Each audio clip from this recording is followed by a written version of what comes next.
diagnóstico médico, existe uma certa expectativa de, sabe, precisão absoluta. Uhum, com certeza. Quase como se fosse uma engenharia pura ali, visual e tátil. Tipo, vamos pensar num braço quebrado. A chapa de raio-x mostra aquela linha branca irregular onde o osso partiu, né? Sim, fica bem óbvio. E a equipe médica simplesmente aponta para a imagem com a maior naturalidade do mundo e decreta: aí está o problema. É o conforto, né? O conforto da lógica binária da biologia clássica. Quer dizer, o osso está inteiro ou está fraturado, o nervo está intacto ou foi rompido. Exato. A medicina tradicional, especialmente a que a gente herdou lá dos séculos passados, adora essa clareza palpável. E, tipo, faz todo sentido gostar disso. A mente humana precisa ver as coisas, sabe? Categorizar o que está fisicamente errado para, enfim, poder consertar. Uhum, é a nossa natureza. Mas olha, o problema começa quando a gente dá um passo para dentro do universo da mente, das complexidades psicológicas. Aí a coisa muda de figura. Muda muito. De repente, essa máquina de raio-x maravilhosa e reconfortante, simplesmente ela para de funcionar. A imagem fica escura. Exatamente.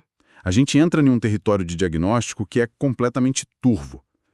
E é por isso que, na nossa exploração de hoje, nós vamos mergulhar em uma pilha fascinante de anotações médicas. Anotações históricas, né? Registros psiquiátricos lá do final do século XIX, documentos que retratam um verdadeiro momento de crise, Uma crise e uma revolução, eu diria. sim, na forma como a gente entende a saúde humana. Exato. A nossa missão fundamental com essa análise hoje é responder uma pergunta muito específica e muito intrigante. Qual seria? Como um truque, sabe? Uma técnica médica cheia de falhas, que era alvo de deboche, de desconfiança, como isso acabou se tornando a ponte essencial para o nascimento da psicologia moderna. É uma virada e tanto. Como um erro metodológico construiu a fundação para a gente entender a mente. Essa é a beleza da ciência em tempo real, né? E para quem nos acompanha e adora entender o como e o porquê das coisas, e não apenas listar fatos soltos, nós vamos focar na trajetória inicial de Sigmund Freud. Isso. Mas, olha, um aviso importante para todo mundo que está ouvindo. A gente precisa apagar da mente aquela imagem já consagrada, sabe? Aquele estereótipo do pai da psicanálise. Ah, sim, o senhor de barba branca. Pois é. Esqueçam o senhor de barba branca, impecavelmente vestido, segurando um charuto, dono de teorias absolutas. Não é esse cara hoje. Definitivamente não. Os registros que a gente está investigando mostram um Freud completamente diferente. Uhum. Estamos falando de um jovem neurologista em Viena, vivendo uma fase de pura tentativa e erro. Ele estava literalmente coçando a cabeça, né? Frustrado. Muito frustrado.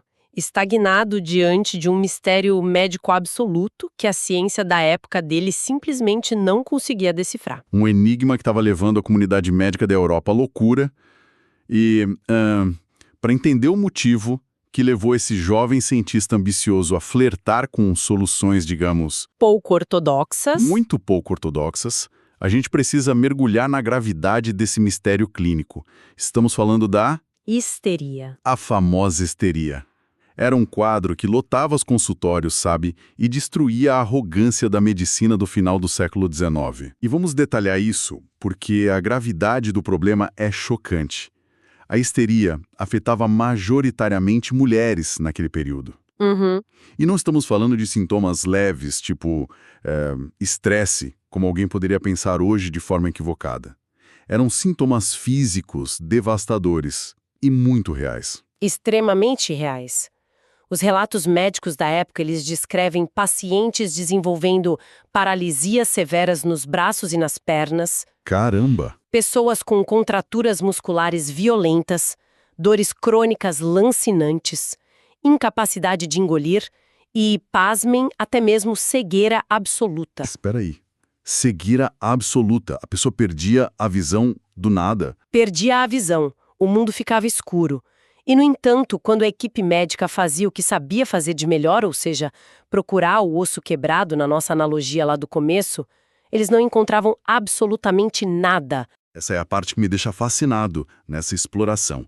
Eles abriam os manuais de anatomia, faziam testes, investigavam a fundo e, o corpo físico estava perfeitamente intacto. Sem nenhuma lesão na coluna. Nenhum dano no córtex motor, nenhuma doença infecciosa atacando os nervos.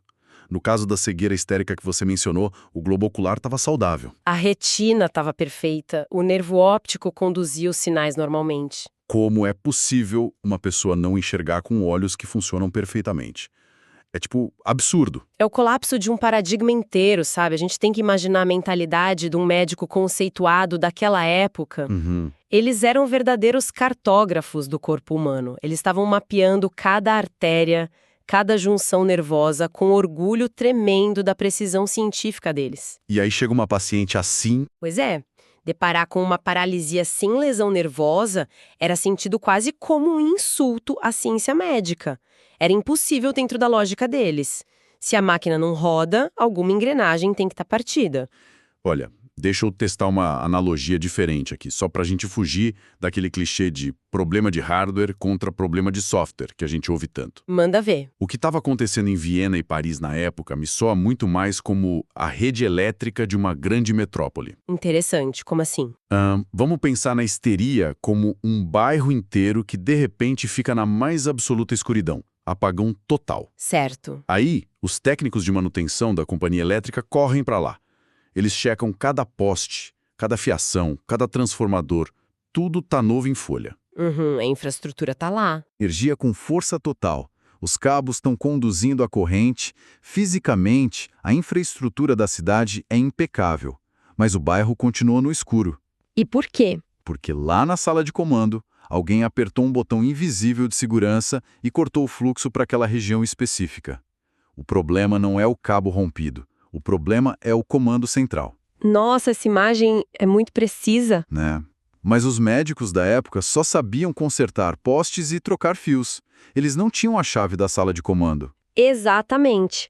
Porque não adianta trocar um cabo novo por outro cabo novo se o comando na central diz não envia energia para cá. Pois é. E é exatamente essa lacuna esmagadora, essa falha total da medicina convencional que empurra o jovem Freud a buscar algo fora do roteiro. Ele bateu no teto do que a medicina podia oferecer. Bateu. Ele percebe que precisa de uma ferramenta capaz de acessar essa tal sala de comando. E a única ferramenta disponível que prometia fazer isso na época era a hipnose. Mas, peraí. Lendo os materiais de apoio dessa nossa análise, me surge uma grande dúvida. A hipnose era sequer considerada medicina de verdade? De forma alguma era medicina tradicional e é crucial que a nossa audiência entenda o risco enorme que o Freud estava correndo. Era perigoso para a carreira dele? Muito. O cenário da hipnose na virada do século era o equivalente ao Velho Oeste. Não existia manual de boas práticas. Tipo um vale tudo. Totalmente. Não existiam protocolos científicos padronizados, muito menos regulamentações éticas claras. Era visto quase como charlatanismo, certo? Coisa de teatro, ilusionismo barato com pêndulos e, sei lá, relógios de bolso balançando. Exato. Trazia toda aquela bagagem do mesmerismo, do magnetismo animal, práticas que a academia considerava pura pseudociência. E o Freud era um médico sério. Um médico com aspirações acadêmicas. Em uma cidade conservadora como Viena. Se envolver com transe hipnótico era flertar com a ruína profissional. Era arriscar a reputação. Mas o tal bairro no escuro da histeria era um problema urgente demais. Urgente e intrigante. A curiosidade e a obstinação do Freud falaram mais alto. Se a medicina convencional não tinha a chave da sala de comando, ele iria aprender a usar a gazua dos ilusionistas. E ele sabia que não podia aprender isso sozinho. É aí que a nossa exploração nos leva a conhecer dois gigantes da época. Os verdadeiros pioneiros que serviram de mentores para o Freud. Jean-Martin Charcot e Joseph Breuer. Eles mesmos. Eles tinham abordagens completamente diferentes, mas complementares. Vamos começar pela viagem que o Freud faz a Paris para observar o Charcot. Essa viagem mudou tudo. Os relatos dessas demonstrações no hospital de Salpêtrière são de cair o queixo. O material cita que Charcot pegava pacientes histéricas e, através da indução hipnótica, ele conseguia criar paralisias do nada. E não só criar, né? No momento seguinte, ele removia essas mesmas paralisias. Era um espetáculo clínico. Ele colocava as pacientes em um estado profundo de transe, dava uma sugestão verbal direta e, subitamente, o braço da paciente caía inerte, completamente paralisado. E depois, com outra sugestão, o braço voltava ao normal. É loucura pensar nisso. Mas, biologicamente falando, como isso funciona? Como uma simples palavra dita por um homem em um jaleco consegue anular a ordem do sistema nervoso central? Ele estava literalmente usando a voz como um interruptor de luz. Do ponto de vista neurológico, o que o Charcot estava demonstrando, mesmo sem ter o mapeamento cerebral moderno que a gente tem hoje, era o poder do processamento top-down do cérebro. Processamento de cima para baixo. Isso. Ele estava provando que uma crença, uma sugestão induzida quando as barreiras críticas da mente consciente estão abaixadas pelo transe, tem a força de sobrepujar a biologia básica. Caramba. O cérebro recebe a sugestão, seu braço não pode se mover, e a aceita como uma verdade tão absoluta que inibe ativamente os sinais motores no córtex. A mente literalmente veta o corpo. Isso é de explodir a cabeça para um médico acostumado a procurar ossos quebrados. A importância não era o show de mágica ali no palco do hospital. Não, de jeito nenhum. Era a prova de conceito. O Charcot estava assinando embaixo, com provas empíricas, de que a origem de sintomas incapacitantes não era anatômica. O problema estava mesmo na sala de comando. Exatamente. O Charcot ofereceu ao Freud a prova irrefutável de que as raízes da doença eram puramente psicológicas. Certo. Mas provar que algo vem da mente não é o mesmo que curar essa mente. Aí é que tá a grande questão. E é aí que o material nos direciona de volta a Viena para o trabalho do Joseph Breuer. O Breuer entra com a segunda peça do quebra-cabeça. O texto detalha o famoso caso de uma paciente conhecida sob o pseudônimo de Ana O. Um caso clássico. E o que o Breuer fazia parecia muito menos teatral e muito mais terapêutico que o Charcot, né? Muito mais voltado para o alívio dela. Ele não usava o transe para ficar brincando de ligar e desligar sintomas físicos como se fosse um truque. Ele usava a hipnose como uma sonda de exploração profunda. Como ele fazia isso na prática? O Breuer percebeu que as pacientes histéricas estavam carregando traumas do passado.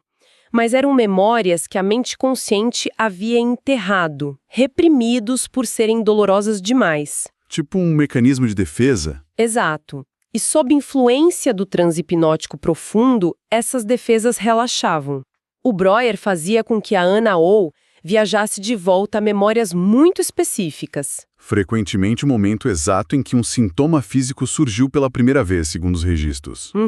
E aqui entra o salto monumental que eles deram. Ao relatar a memória sob hipnose, revivendo toda a carga emocional daquele trauma que estava lá, congelado, a paciente apresentava um alívio real. Sério? Sim. O sintoma físico que acompanhava aquele trauma simplesmente desaparecia. É o nascimento do que a própria Ana O batizou de cura pela fala. Cura pela fala. Ou limpeza de chaminé, como ela também chamava no material que a gente explorou. A ideia de que o trauma era como uma fumaça tóxica presa dentro da pessoa. E falar sobre ele, com a emoção genuína atrelada, expelia essa fumaça. Perfeita analogia. Então, fazendo a síntese aqui para quem está acompanhando a gente, o Charcot provou que a mente cria o problema. O Breuer provou que acessar e falar sobre o trauma resolve o problema. É o casamento perfeito de teorias. Do ponto de vista de um jovem Freud, isso parecia a descoberta do século. Ele deve ter pensado, achei o mapa do tesouro. E parecia mesmo, né? Fórmula mágica estava pronta. Você hipnotiza a pessoa para burlar a segurança da sala de comando, encontra a memória traumática escondida, faz a pessoa chorar e falar sobre aquilo e pronto. Paciente curado, paralisia desfeita, cegueira revertida. Uma teoria incrivelmente elegante. E muito promissora. Promissora no papel, né? Mas qualquer pessoa que trabalha com saúde hoje em dia sabe que a prática clínica costuma ser um campo de batalha onde teorias perfeitas vão para morrer. A teoria na prática é outra, como dizem. Pois é. A empolgação do Freud colidiu frontalmente com a realidade do dia a dia no consultório, e a suposta fórmula mágica da hipnose começou a rachar por todos os lados. O material base que a gente está mergulhando lista 3 grandes falhas estruturais que começaram a enlouquecer o Freud. E confesso que lendo sobre isso, a decepção dele faz muito sentido. O primeiro grande obstáculo era a mais pura inconsistência. A falta de confiabilidade do método, sabe? Logo de cara, o Freud percebeu que a indução hipnótica não é uma ciência exata. Não funciona igual para todo mundo. Não. Ao contrário de uma anestesia química, por exemplo, que funciona na esmagadora maioria dos corpos, o transe depende de variáveis complexas. Variáveis psicológicas da própria pessoa. Exato. Alguns pacientes entravam em transe profundo em segundos. Outros, por mais que o médico tentasse, argumentasse ou usasse técnicas, simplesmente não cediam. O estado de vigília não desligava de jeito nenhum. É o equivalente a ter uma chave mestra fantástica, mas que só consegue abrir a porta de 1/3 dos seus pacientes. Boa comparação. E você não sabe muito bem o porquê essa porta abre e a outra não. Isso por si só já inviabiliza a hipnose como um tratamento padrão. Mas, olha, o segundo ponto levantado pela nossa pesquisa parece ainda mais desesperador. Conta aí. Os resultados, na maior parte das vezes, tinham um prazo de validade. E esse é um golpe duro para quem busca a cura verdadeira.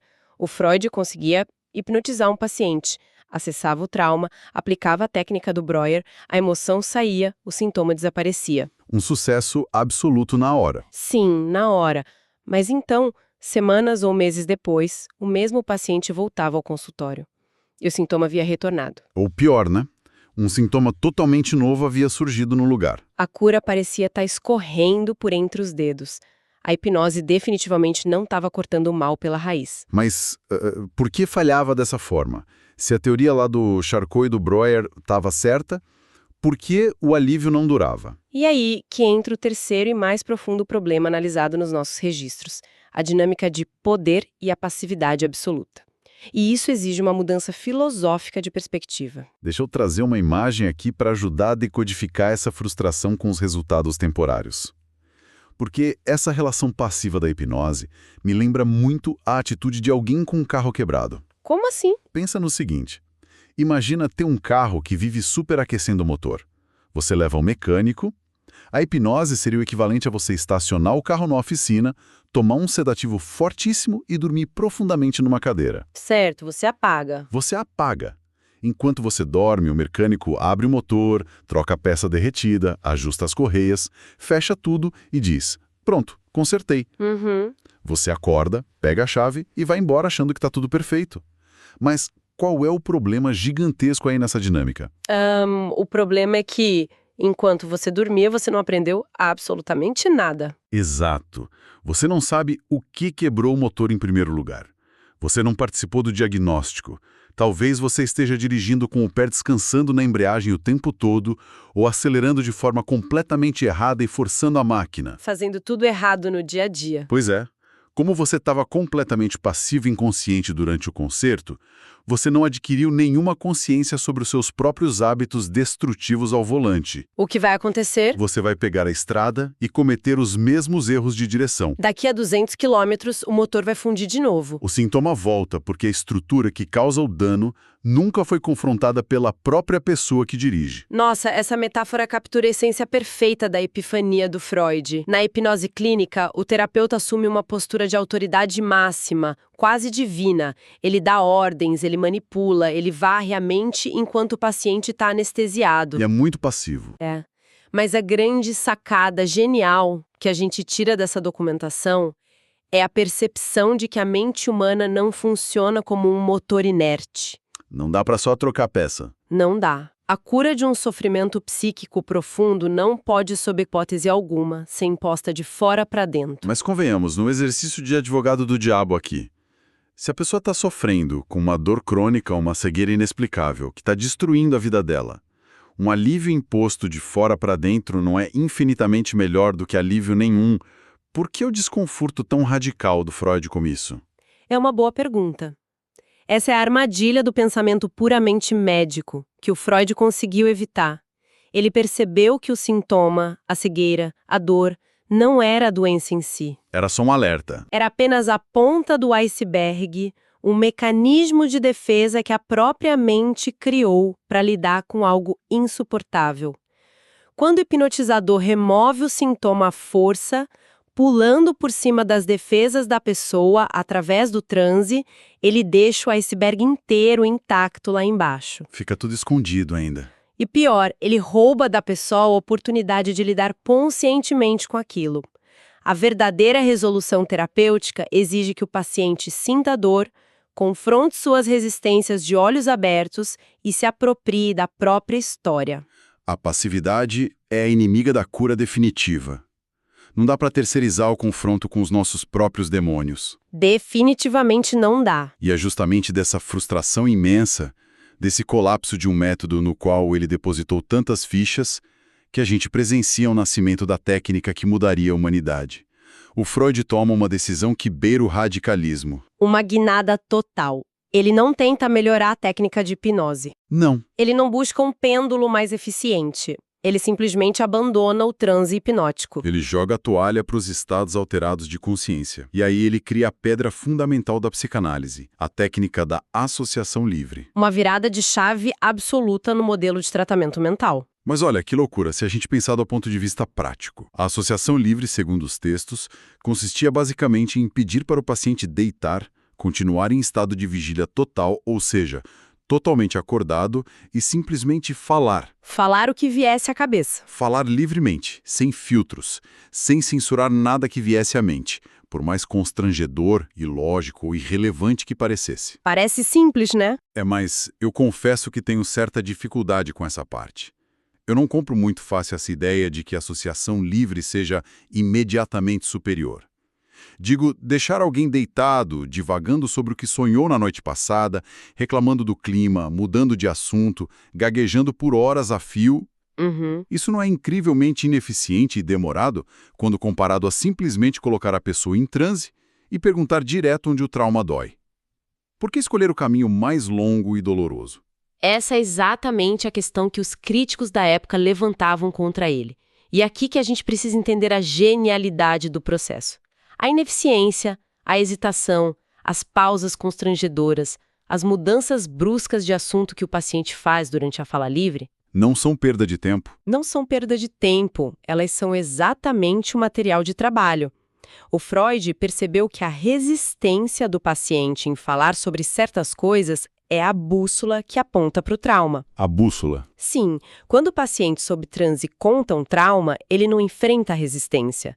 O caminho está livre, mas ele não está consciente.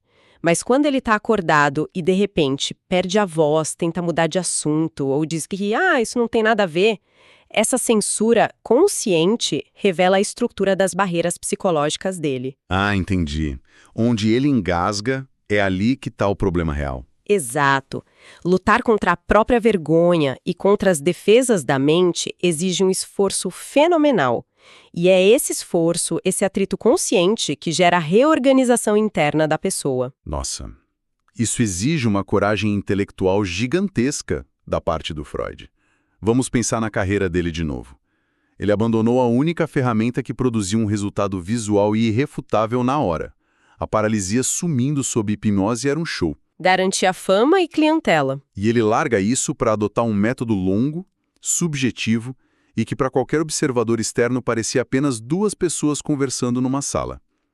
Ele trocou o espetáculo da mágica médica pela humildade de sentar e ler o código da mente junto com a pessoa, linha por linha, palavra por palavra. É o momento exato em que a escuta ativa substitui o comando dominante.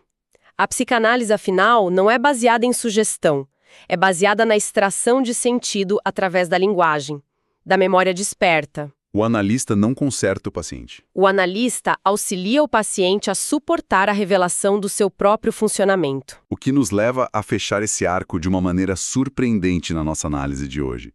Porque a conclusão que a gente tira dessa leitura profunda não é que a hipnose foi um erro inútil ou uma bobagem histórica. Muito pelo contrário. A psicanálise não surgiu da negação orgulhosa do que veio antes, né? Ela não existiria sem a hipnose.